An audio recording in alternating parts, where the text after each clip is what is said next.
ಇನ್ನು ಡಾಕ್ಟರ್ ಮಂಜುನಾಥ್ಗೆ ಈಗಾಗಲೇ D K Suresh ಕೂಡ ಕೌಂಟರ್ ಮೇಲೆ ಕೌಂಟರ್ ಕೊಡ್ತಾ ಇದ್ದಾರೆ. ಮಂಜುನಾಥ್ ಸ್ಪರ್ಧೆ ಬಗ್ಗೆ ನನಗೇನು ಆಶ್ಚರ್ಯ ಇಲ್ಲ, ಯಾವುದೇ ಅಚ್ಚರಿ ಆಗ್ತಾ ಇಲ್ಲ, ಅವ್ರು ಬರ್ತಾರೆ ಅಂತ ನಿರೀಕ್ಷೆ ಮಾಡಿದ್ದೆ ಅನ್ನುವಂಥ ಮಾತುಗಳನ್ನು ಈಗ ಡಿ ಕೆ ಸುರೇಶ್ ಹೇಳ್ತಾ ಇದ್ದಾರೆ. ನನಗೆ ಯಾವುದೇ ರೀತಿಯಂಥ ಅಚ್ಚರಿ ಇಲ್ಲ ಅಂತ ಈಗ ಡಿ ಕೆ ಸುರೇಶ್ ತಮ್ಮನ್ನ ಕೊಟ್ಟಿದ್ದಾರೆ. ಅವರು ದೇವೇಗೌಡ ಕುಟುಂಬದ ಒಂದು ಭಾಗ ಅನ್ನುವಂಥ ಮಾತನ್ನು ಸುರೇಶ್ ಹೇಳಿದ್ದಾರೆ. ಬಹುಶಃ ಅವ್ರ ಪ್ರವೇಶದ ಬಗ್ಗೆ ನಾನು ಉತ್ತರ ಹೇಳೋದು ಅಷ್ಟು ಸಮಂಜಸ ಅಲ್ಲ. ಸೊ ಅವರ ರಾಜಕೀಯ ಪ್ರವೇಶ ಸ್ವಾಗತ ಮಾಡ್ತೇನೆ. ರಾಜಕಾರಣಿ ದೃಷ್ಟಿನಲ್ಲಿ ನೋಡಬೇಕಾಗುತ್ತೆ. ಅಚ್ಚರಿ ಯಾರಿಗೆ? ನನಗೇನು ಅಚ್ಚರಿ ಅಲ್ಲ. ಇದು ದೇವೇಗೌಡರ ಕುಟುಂಬದ ಮತ್ತೊಂದು ಭಾಗ. ಅದು ದೇವೇಗೌಡರ ಕುಟುಂಬದ ಭಾಗ. ಆ ದೇವೇಗೌಡರ ಕುಟುಂಬದ ಭಾಗನ ಅಚ್ಚರಿ ಅಭ್ಯರ್ಥಿ ಅಂತಕ್ಕಂಥದ್ದಲ್ಲ.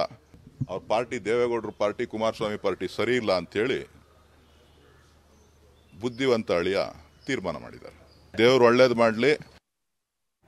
ಚನ್ನಕೇಶವ ಸೀಸನಲ್ ಫ್ರೂಟ್ ಫಾರ್ಮಿಂಗ್ ಮಾಡಿ 365 ದಿನವೂ ಆದಾಯ ಗಳಿಸ್ತಿದ್ದಾರೆ. ನೀವು ಕೂಡ ಅವರಿಂದ ಕಲಿಬೇಕಾ? ಅವ್ರ ಜೊತೆ ವಿಡಿಯೋ ಕಾಲ್ನಲ್ಲಿ ಮಾತಾಡಬೇಕಾ? ಈಗಲೇ ಫ್ರೀಡಮ್ ಆ್ಯಪ್ ಡೌನ್ಲೋಡ್ ಮಾಡಿ. ಇನ್ನು ಡಾಕ್ಟರ್ ಸಿ ಎನ್ ಮಂಜುನಾಥ್ ಕೂಡ ಮಾತನಾಡಿದ್ದಾರೆ. ಬಿಜೆಪಿ ಅಭ್ಯರ್ಥಿಯಾಗಿ ಬೆಂಗಳೂರು ಗ್ರಾಮಾಂತರ ಕ್ಷೇತ್ರದಿಂದ ಸ್ಪರ್ಧೆ ಮಾಡ್ತಾ ಇದ್ದಾರೆ. ನಾನು ಬಿಜೆಪಿ JDS ಮೈತ್ರಿ ಅಭ್ಯರ್ಥಿಯಾಗಿದ್ದಾರೆ, ನಿಮ್ಮ ಸಹಕಾರ ಇರಲಿ ಅಂತ ಇದೇ ವೇಳೆ ಡಾಕ್ಟರ್ ಸಿ ಎನ್ ಮಂಜುನಾಥ್ ಮಾಧ್ಯಮಗಳಿಗೆ ಮಾತನಾಡಿದ್ದಾರೆ. ನಾವು ಯಾರನ್ನೂ ಕೂಡ ವ್ಯಕ್ತಿಗತವಾಗಿ ಟೀಕೆ ಮಾಡೋದಿಲ್ಲ. ಕುಮಾರಸ್ವಾಮಿ, ದೇವೇಗೌಡ, ಮೋದಿ ಅವರ ಸಾಧನೆಗಳ ಮೇಲೆ ನಾನು ಚುನಾವಣೆ ಮಾಡ್ತೀನಿ. ಇದರಲ್ಲಿ ಯಾವುದು ಶ್ರೇಷ್ಠ ಅನಿಸುತ್ತೆ, ಇನ್ನು ಭಾರತ ವಿಶ್ವದಲ್ಲಿ ಬಲಶಾಲಿ ಆಗೋದಕ್ಕೆ ನಾವೆಲ್ಲ ಒಟ್ಟಾಗಿ ಕೆಲಸ ಮಾಡಬೇಕು, ಈ ನಿಟ್ಟಿನಲ್ಲಿ ಮತ ಹಾಕಿ ಅಂತ ಹೇಳ್ತಾ ಇದ್ದಾರೆ. ಎರಡನೇ ಇನ್ನಿಂಗ್ಸನ್ನು ಸ್ಟಾರ್ಟ್ ಮಾಡ್ತಾ ಇದ್ರಿ, ಶಿಫ್ಟ್ ಆಗಿದ್ರಿ ನೀವು ರಾಜಕೀಯ ಕ್ಷೇತ್ರಕ್ಕೆ. ಅಷ್ಟು ಸುಲಭವಾಯಿತು ನಿಮಗೆ ತೀರ್ಮಾನ ತಗೊಳ್ಳೋದು? ಅಲ್ಲ, ಯಾವುದೇ ಒಂದು ಕ್ಷೇತ್ರದಿಂದ ಸುದೀರ್ಘವಾಗಿ ನೀವು ಸೇವೆ ಕೆಲಸ ಮಾಡತಕ್ಕಂಥ ಒಂದು ಕ್ಷೇತ್ರದಿಂದ ಇನ್ನೊಂದು ಕ್ಷೇತ್ರಕ್ಕೆ ಕಾಲಿಡುವಾಗ ಹಲವಾರು ಚಿಂತನೆಗಳು ಬರುತ್ತೆ, ಸಾಮಾನ್ಯವಾಗಿ ಗೊಂದಲ ಇರುತ್ತೆ. ಸೊ ಅದನ್ನೆಲ್ಲ ಈಗ ನಿವಾರಣೆಯಾಗಿ ನಾನು ಈ ಲೋಕಸಭಾ ಚುನಾವಣೆಗೆ ಸ್ಪರ್ಧೆ ಮಾಡಲು ಈಗ ನಾನು ಸಜ್ಜಾಗಿದ್ದೇನೆ. ನಿಮ್ಮ ಮನೆಯಿಂದ ಅಷ್ಟು ಸುಲಭವಾಗಿ ನಿಮಗೆ ಒಪ್ಪಿಗೆ ಸಿಗ್ತಾ ಸರ್ ಸ್ಪರ್ಧೆ ಮಾಡಿ ನೀವು ರಾಜಕಾರಣಿ ಆಗೋದಕ್ಕೆ? ಅಲ್ಲ, ಸುಲಭವಾಗಿ ಏನಿಲ್ಲ. ಅವರು ಕೂಡ ಯಾವುದು ಪ್ರೋಸ್ ಆ್ಯಂಡ್ ಕಾನ್ಸ್ ಎಲ್ಲ ಡಿಸ್ಕಸ್ ಮಾಡಿ, ಯಾಕೆಂದರೆ ನಾನು ಈ ಸುದೀರ್ಘ ಅವಧಿನಲ್ಲಿ ನಾನು ಈ ವ್ಯವಸ್ಥೆಗೆ ಬದಲಾವಣೆ, ಅದಕ್ಕೆ ಹೊಸ ರೂಪುರೇಷವನ್ನು ಕೊಟ್ಟಂಥ ಅನುಭವ ಇದೆ ನನಗೆ ಹೃದ್ರೋಗ ಕ್ಷೇತ್ರದಲ್ಲಿ.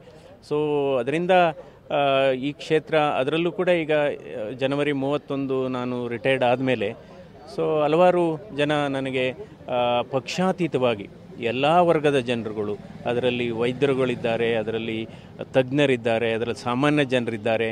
ಸೊ ನಿಮ್ಮ ಈ ಸೇವೆ ಮತ್ತು ಸಾಧನೆ ಕೇವಲ ರಾಜ್ಯಕ್ಕೆ ಸೀಮಿತವಾಗಿರಬಾರ್ದು, ಇದು ರಾಷ್ಟ್ರಕ್ಕೆ ಸೀಮಿತವಾಗಿ ಇದ್ದರೆ ಒಳ್ಳೆಯದು, ದೇಶ ಬಯಸುತ್ತೆ ನಿಮ್ಮ ಸಾಧನೆಯನ್ನು ಅಂತ ಕೆಲವರು ಹೇಳಿದರು. ಹೀಗಾಗಿ ನಾನು ಕೊನೆಗೆ ಇದು ಸಜ್ಜಾಗಿದ್ದೇನೆ. ನೀವು ಜನಪ್ರತಿನಿಧಿ ಆಗಬೇಕು ಅನ್ನುವಂಥ ತೀರ್ಮಾನ ಯಾವಾಗ ತಗೊಂಡ್ರಿ ನೀವು? ಅಂದರೆ ಇತ್ತೀಚೆಗೆ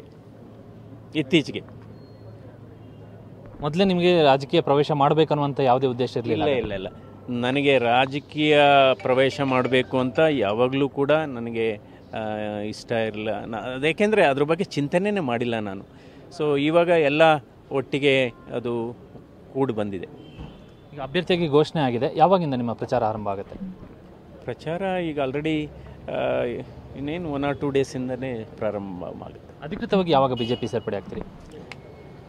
ಅದನ್ನು ನಾನು ಡಿಸ್ಕಸ್ ಮಾಡಿ ಹೇಳ್ತೀನಿ. ನಾನು BJP ಹೈಕಮಾಂಡ್ ಜೊತೆ ವರಿಷ್ಠರ ಜೊತೆ ನೀವು ಮಾತುಕತೆನ ಮಾಡಿದ್ದೀರಿ ಆಲ್ರೆಡಿ? ನಾನು ಮಾಡಿಲ್ಲ, ನಮ್ಮ ಕುಮಾರಸ್ವಾಮಿಯವರು ಮಾಡಿದ್ದಾರೆ, ಸನ್ಮಾನ್ಯ ದೇವೇಗೌಡರು ಮಾಡಿದ್ದಾರೆ, ನಾನು ಇನ್ನೂ ಮಾಡಿಲ್ಲ. BJP ಯಾಕೆ ನಿಮ್ಮ ಆಯ್ಕೆ ಆಯಿತು?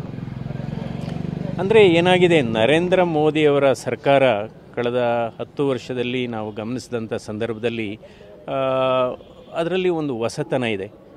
ಅಂದರೆ ತುಂಬ ಪ್ರೋಗ್ರೆಸಿವ್ ಗೌರ್ಮೆಂಟ್ ಆಗಿದೆ. ಆಮೇಲೆ ತುಂಬ ಅವರು ಈ ಸಾಧಕರಿಗೆ ಮತ್ತು ಈ ಪರಿಣಿತರಿಗೆ ಹೆಚ್ಚು ಮಹತ್ವವನ್ನು ಕೊಡ್ತಾ ಇದ್ದಾರೆ. ಸೊ ನಾವೇನಾದರೂ ಸಾಧನೆ ಮಾಡಬೇಕಾದ್ರೆ ಒಂದು ದೊಡ್ಡ ಭೂಮಿಕೆ ಬೇಕಾಗುತ್ತೆ. ಅಂದರೆ ಪ್ರೋತ್ಸಾಹ ಕೊಡುವಂಥ ಭೂಮಿಕೆ ಬೇಕಾಗುತ್ತೆ. ಅಂಥ ಭೂಮಿಕೆ ಇವತ್ತು ನರೇಂದ್ರ ಮೋದಿಯವರ ಸರ್ಕಾರದಲ್ಲಿ ಸಿಗುತ್ತೆ ಎನ್ನುವ ವಿಶ್ವಾಸ ನನ್ನಲ್ಲಿದೆ.